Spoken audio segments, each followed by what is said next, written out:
Can the Patriots actually get to 10 wins? We'll show you how here on Patscast.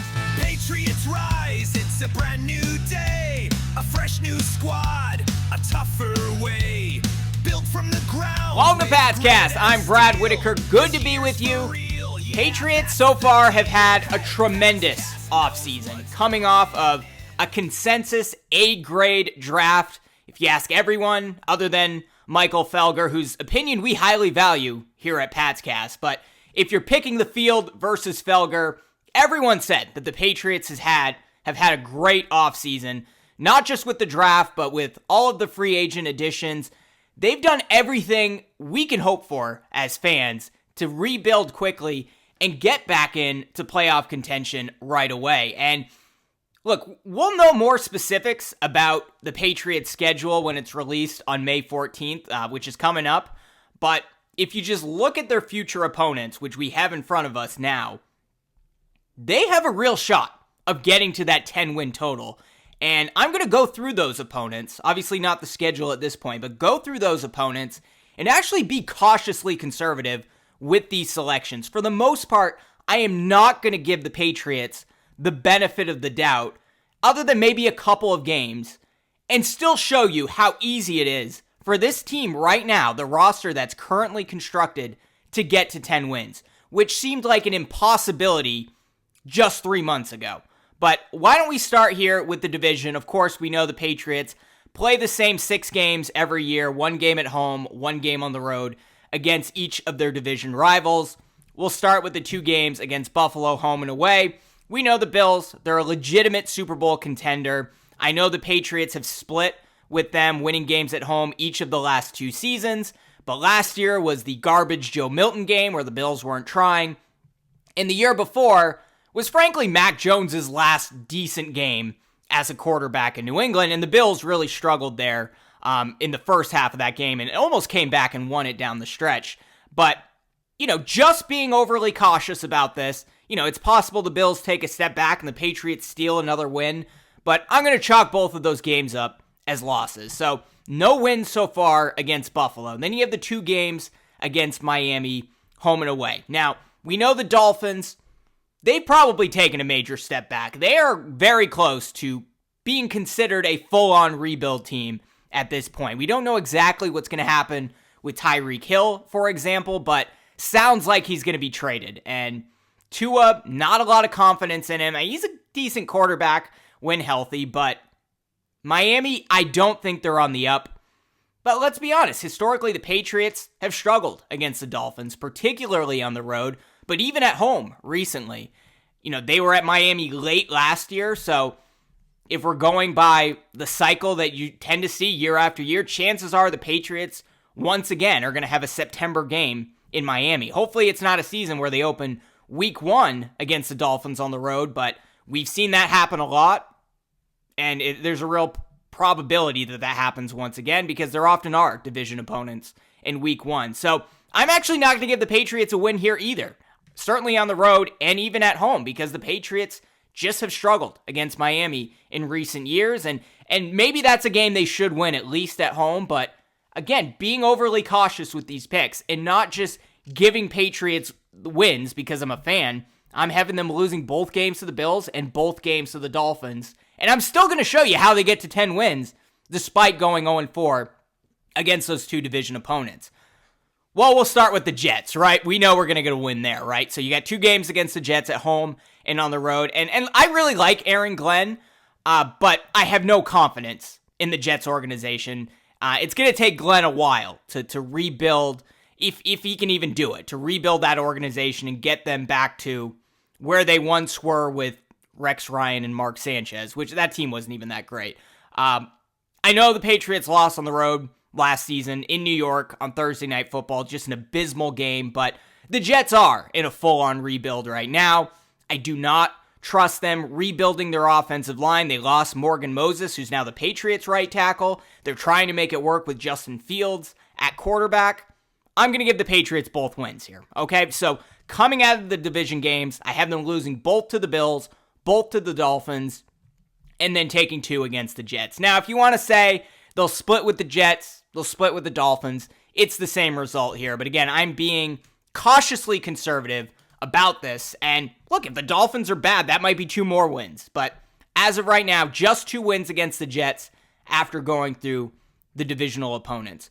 So now let's focus on the games at home outside of the division. And that starts with the Cleveland Browns. We know they're in an unusual quarterback situation with Joe Flacco in all likelihood replacing Deshaun Watson once again as the starter. Watson probably missing the whole season.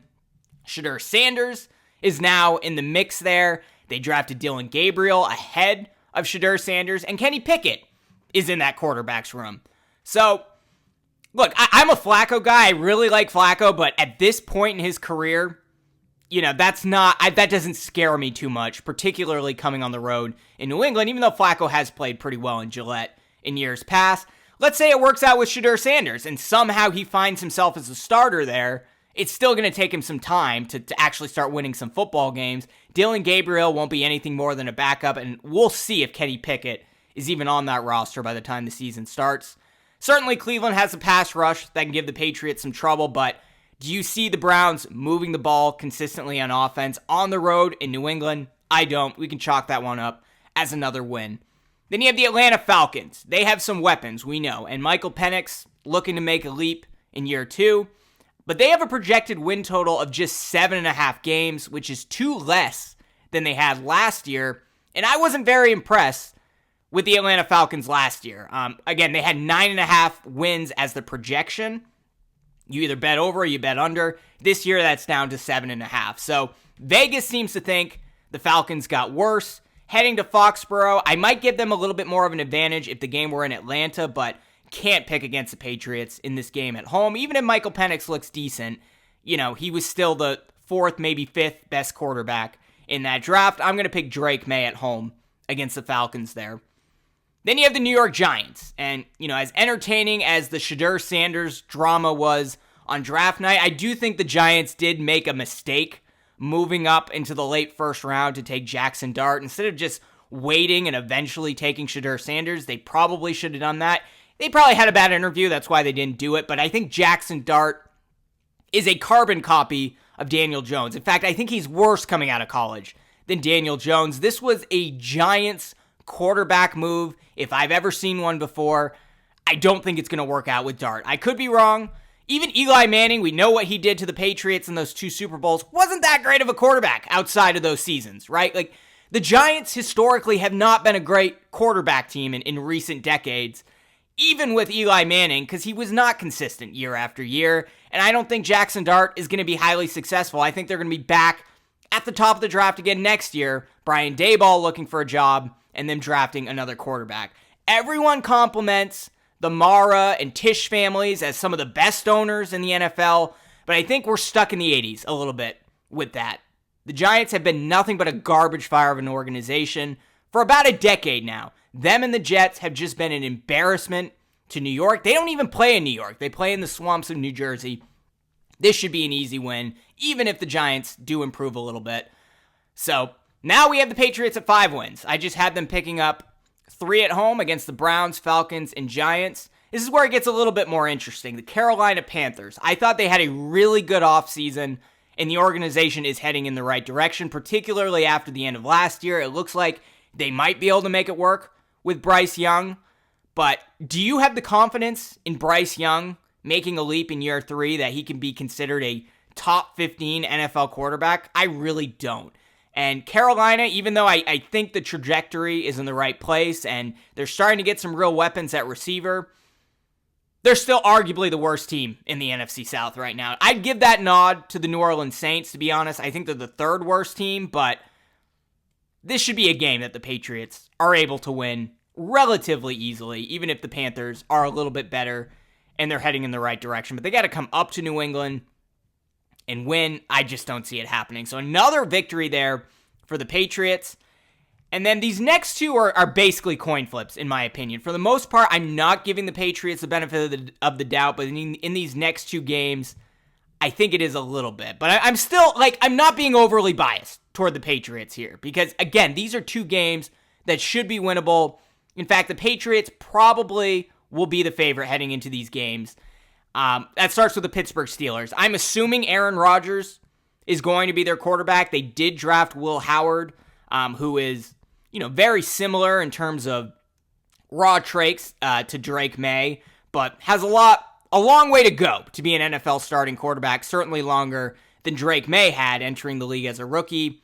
So, is it going to be another year of Rodgers coming up to New England to play a game? And is Aaron Rodgers really going to be better? I think he's going to be better coached with Mike Tomlin as opposed to whatever the hell was going on last year in New York. But Tomlin's teams always play down to the level of their competition. So, Patriots don't even need to be a good team to win this game. And even if they are a good team, they might get Pittsburgh's best. That's just how Mike Tomlin's teams always work. They go on the road against a tough opponent and they pick up a surprising victory. The next week, they're at home against one of the worst teams in the NFL and they lose. And Josh McDaniels is back as the offensive coordinator. He's always been able to pick apart Mike Tomlin's defenses. And I think Vrabel will outsmart him on the other side. Pittsburgh has not had much success recently in New England. When is the last time the Steelers won a game on the road in New England? It's been quite some time, maybe even since before Brady, unless they picked up a win somewhere in there that I'm not thinking about. But I have this up as another win for the Patriots. The last one, maybe I'm being a little more generous here, but the Las Vegas Raiders, they had a very good offseason as well. They set the foundation with their offensive line even before this offseason, added Ashton Genty, who's going to be immediately impactful, particularly behind that O-line. Geno Smith is there. Finally, they have a real quarterback who picked apart Gerard Mayo's defense last year when they went to New England against the Seattle Seahawks. If this were in Vegas, I would definitely pick the Raiders here, but there are a lot of different factors that leans me toward picking the Patriots. Of course, you have the Raiders having to travel cross-country to play in New England, and if that game is in November or December, they're definitely going to struggle. This is a Josh McDaniels revenge game. You know he's going to want to beat the team that he formerly coached that broke lots of bridges. It did not end well there in Vegas. He's going to want to win that game. We know the Patriots defense is now built to stop the run. They probably weren't last year, but with all the additions they made in free agency and some of the moves in the draft, they're built to stop Ashton Genty. And we know the defense isn't going to run a zero blitz that can be easily picked up by Geno Smith, like last year against Seattle. And then the Patriots did the exact same thing against Matthew Stafford and the Rams. That was horrific. Again, we're going to look back on the Gerard Mayo year the same way Red Sox fans look back on the Bobby Valentin year with the Red Sox. I don't even want to think about it at this point, but this is a close one. This is the game I'm perhaps being a little bit too generous to the Patriots, but the fact that the Raiders have to travel on the road, we don't know when this game is taking place. I'm going to give the Patriots the nod, and that puts them at 8 games. They're already at 8 wins, just going through that, and I haven't even gotten to the road games outside of the division. So you can see with the schedule, the Patriots have a last place schedule because they finished last in the AFC East last year. You can see how easily it is for them to get into the playoffs and maybe even potentially compete in the division if the Buffalo Bills take a step back. So right now, 8 wins between the division games and the home games outside of the division. So let's get through the remaining road games, and this is where it gets a little bit tougher. Cincinnati Bengals. If they get them in September, this is a win. But they played there in week 1 last year, so not expecting that to happen again. Cincy should be a Super Bowl contender, especially if they don't struggle early out of the gate, as they often do. They should have been a Super Bowl contender last year. They were clearly one of the best teams in the NFL at the end of the regular season, but because it took them 5 to 6 weeks to wake up, they missed the playoffs. But you got Joe Burrow, you got T. Higgins, Jamar Chase, all those weapons going on the road in Cincy. It was a surprise win last year. Probably not going to be early in the season. I'm going to give this game to the Cincinnati Bengals. Then you have the Tampa Bay Buccaneers. Similar to Miami, much depends on what time of year this game takes place. But regardless, I'm chalking this up as a loss. I don't think Tampa is necessarily a Super Bowl contender, but they are good enough to continue making deep playoff runs, and going on the road in that Florida environment is going to be tough. And even if the game's in November or December, Baker Mayfield They added another weapon at receiver in the draft, which they really didn't need, with Mike Evans and Chris Godwin still there. Good tight ends. Tough road opponent.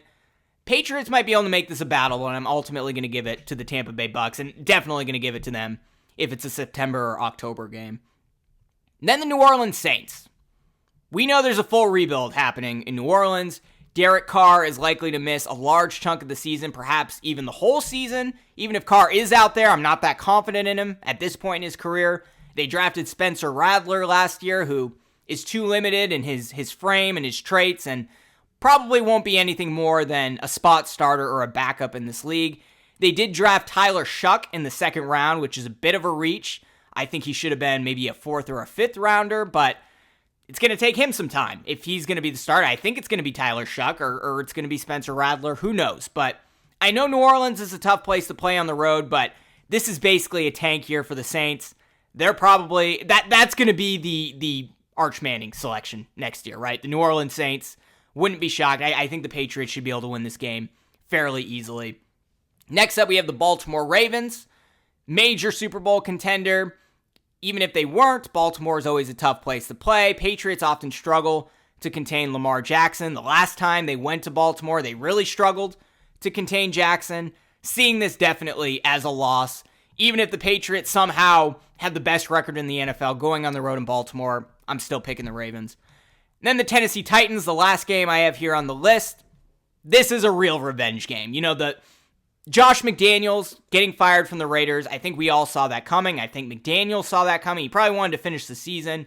We know he's going to be pissed and ready to win that game. But that pales in comparison to Mike Vrabel going on the road to Tennessee, facing his former team, an organization that really should not have fired him. There were some disagreements between Vrabel and the GM there, but that was a surprise move, and Patriots fans were very lucky that Mike Vrabel is now the head coach and that the Titans were willing to let him go. Titans are heading in the wrong direction, in my opinion, and the Patriots are heading in the right direction. I don't think Cam Ward is that great of a quarterback. He would have been ranked somewhere between 4 and 7 on the list of quarterbacks in last year's draft. New England had one of the best off seasons, if not the best off season in terms of free agency in the draft. Tennessee kind of mixed reviews there. And Patriots last year, they went to overtime with an inferior team that was poorly coached. This should be an easy win for Mike Vrabel. Plenty of motivation there.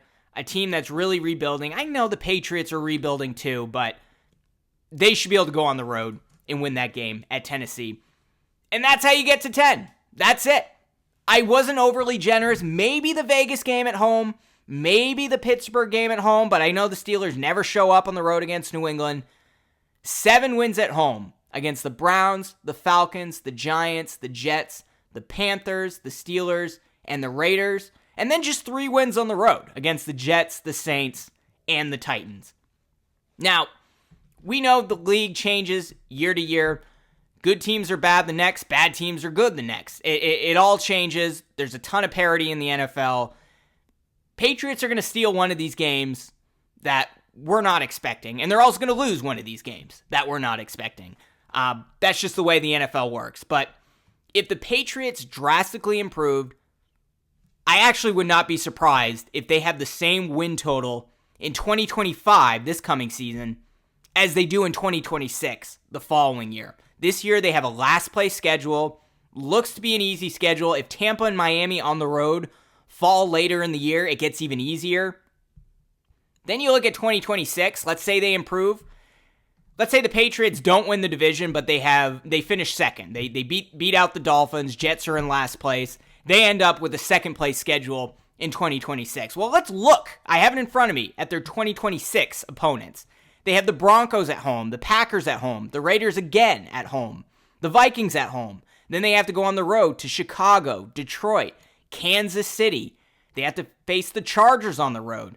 Then, let's say they finish second in the division. They're going to have to face the second best team in the AFC North at home, and the second best team in the AFC South on the road, and the second best team in the NFC West on the road. And we know they have a ton of competition in the NFC West.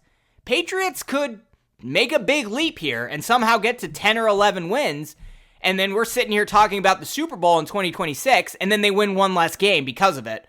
I would not be surprised, even if the Patriots do improve from 2025 into 2026, just with a harder schedule, they may have the same or even a worse record and even be a better team. That's just the way the NFL works some years. I wouldn't be surprised, but that would involve the Patriots taking a big leap in Drake May's second year, Mike Vrabel's first as head coach in New England, which I think they will. I do not think 10 wins is out of the realm of possibility. I just gave the Patriots 2 losses against the Bills and the Dolphins and still found a way to get to 10 wins without being overly biased. Chances are they're going to win one of those games against Miami.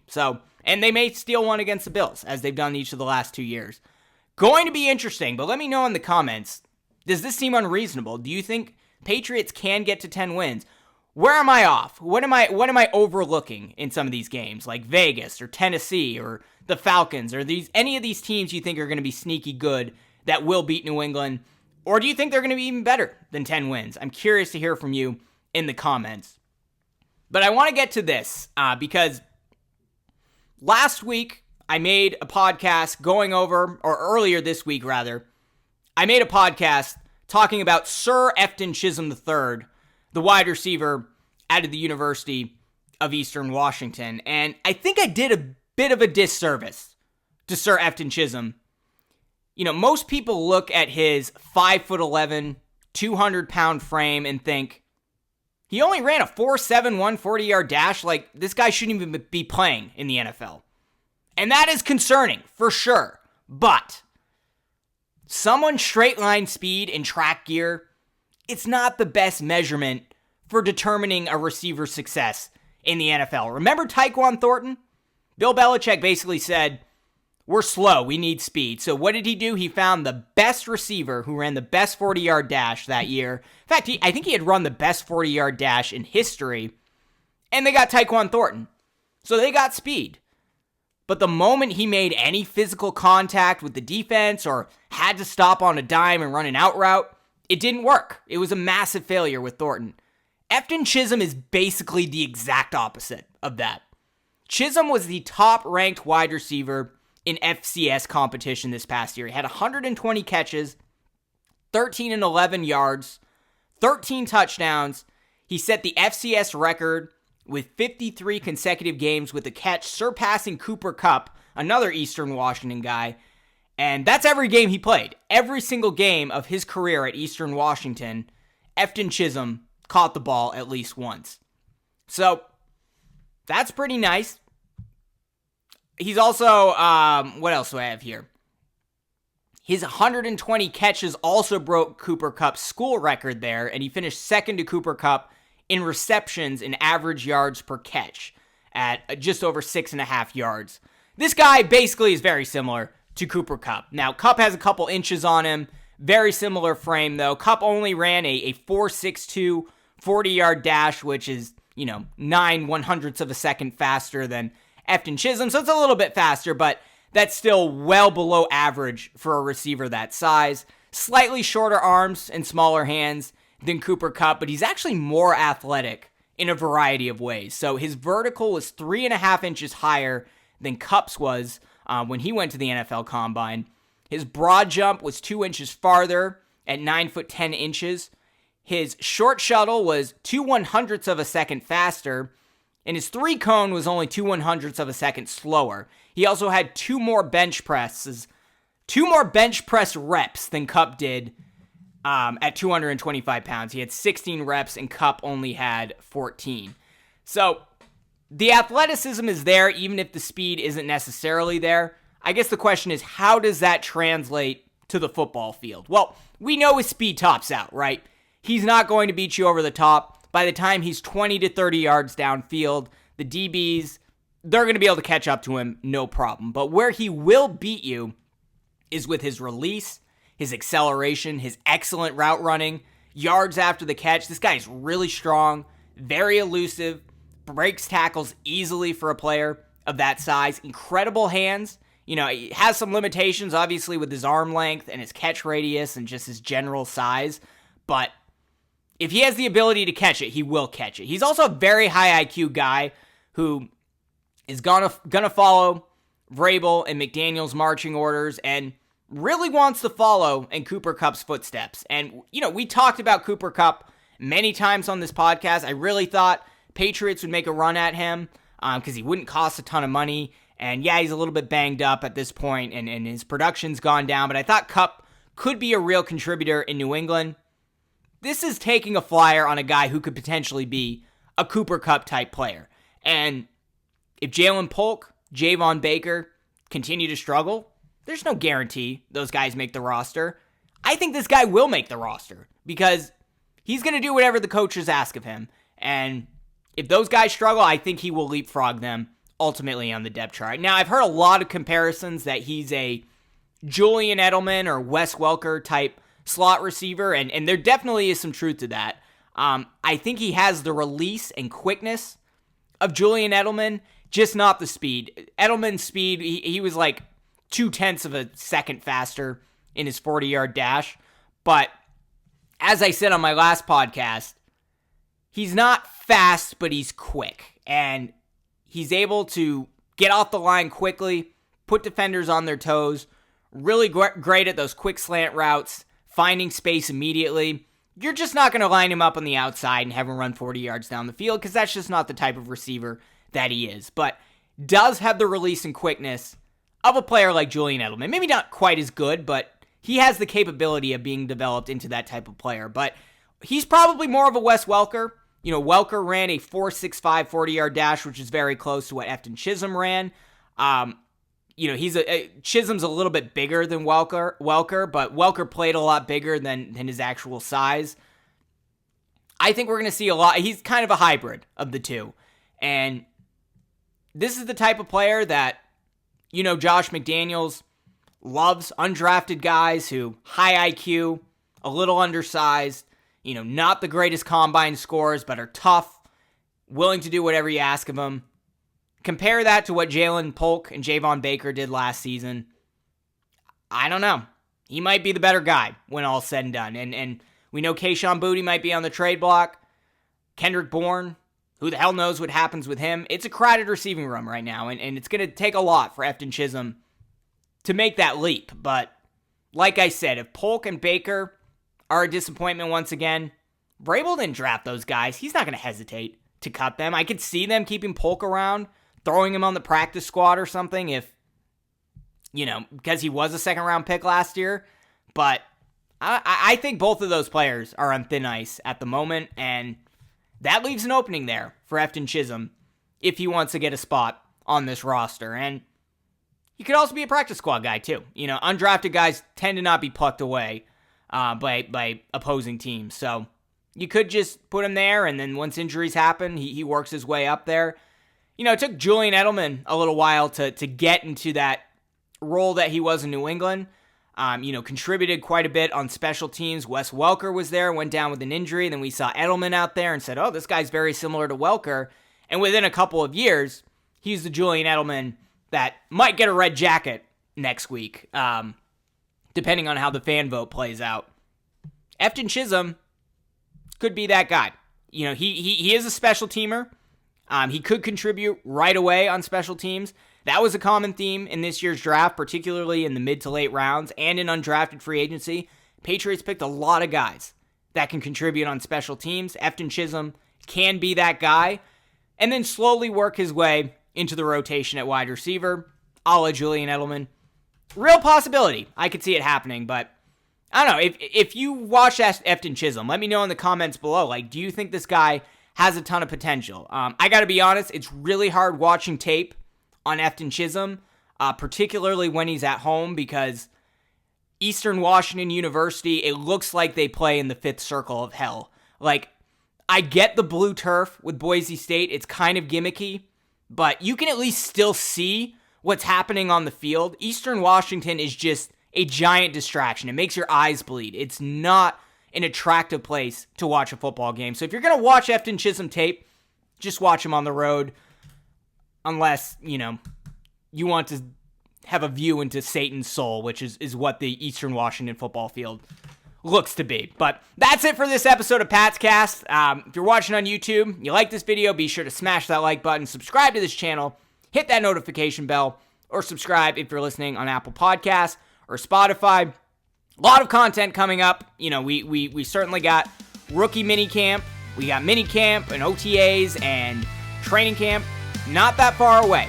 Just around the corner. And, of course, the NFL schedule release in about a week and a half. We'll be here at Pat's Cast to cover it.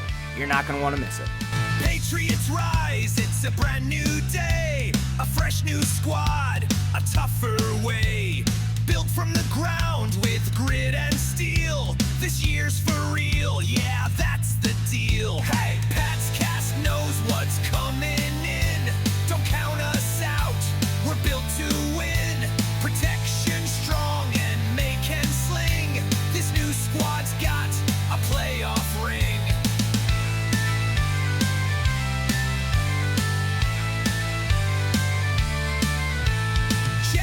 Shambles, 2 wins there. Giants and Panthers, we don't care. Browns confused, Atlanta too soft. That's 4 at home, stacking wins aloft. Yeah, Pat's Cast rolling through the fight. We don't need the primetime light. 10 wins real, you better believe. This team's got something up its sleeve.